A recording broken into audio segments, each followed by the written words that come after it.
Dennis here at Cappel Training Machine.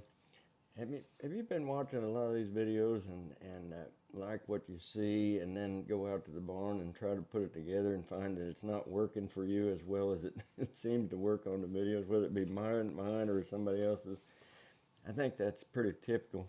This journey of horsemanship is like having a giant jigsaw or a giant puzzle, and you've got all the pieces dumped out on the table, and you might pick up a piece and say, well, that kind of looks like a cloud. So you put it up high on the board there, and then you pick another one up, and you put a piece here and piece here and piece here, and maybe some time goes by, and you realize that this cloud wasn't really a cloud, it was a rock, and it goes down over here.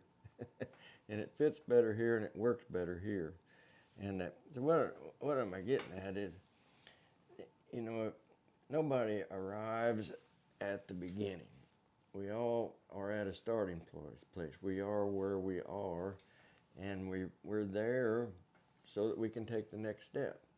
And as we take the next step, we gain more awareness. And I just want to tell you about this. We just finished this book. It's called The Mental Horsemanship.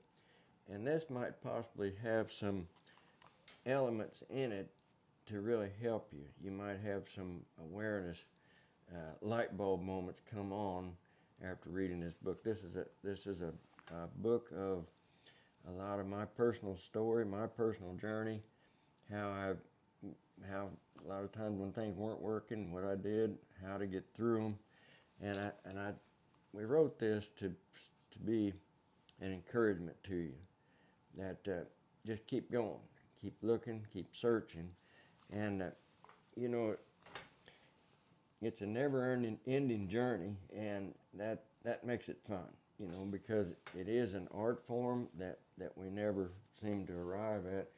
If you're anything like me, you'll tend to forget things, and we just picked this up the other day, and it's on gratitude.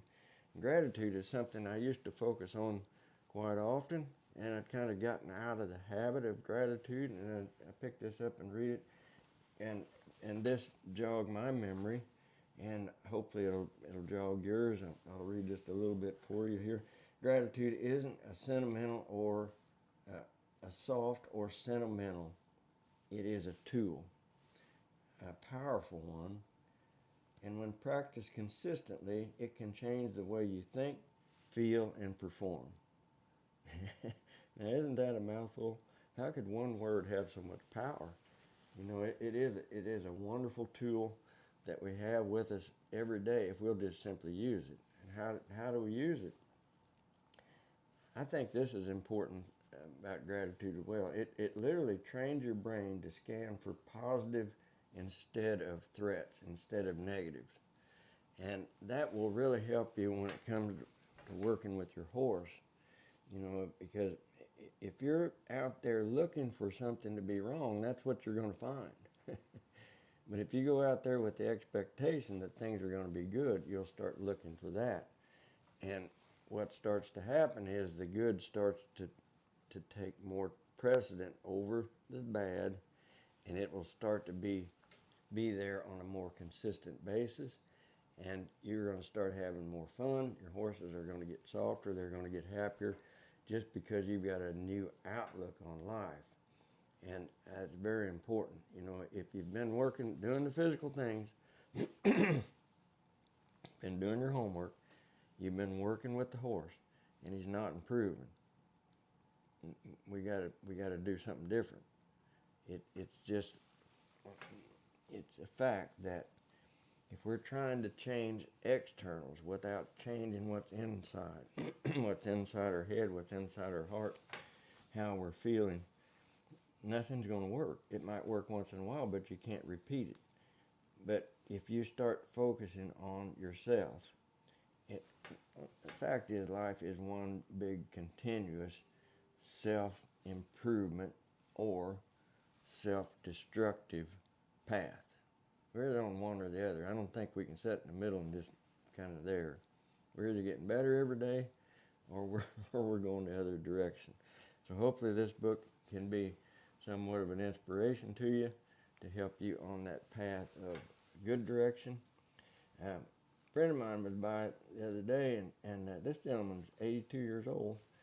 He's had 4 hip replacements. I've had 2, so he's ahead of me on hip replacements, and maybe that's what gives him this gusto. But he said at 82, he was still doing 80 push-ups a day. Now, I think that's interesting. I can't do 80 push-ups, and I doubt most of you watching can do 80 push-ups as well. Not that I'm trying to turn you into some kind of exercise freak, but I'm trying to tell you that you can get inspiration, you can get encouragement from others around when yours might be waning a little bit. And you might think to yourself, you know, if he can do it, I believe I can do it too. And, you know, that's what my whole life has been, really, is about, you know, I believe I can do that. I think I can. So I'm going to set in and give it my best shot. I might fail, but I'll get up and I'll try again. And that's what you can do as well. So that's what a lot of is in this book here, and I think you'll really enjoy it, are stories like that, you know, that true stories from my life that will, I hope to encourage you and help you to have a good path. One thing that I did several years ago that a lot of people find a lot of help in, I call it Rider's Affirmations. I call it Ride Your Picture. Cindy asked me to write down what I think about when I'm riding.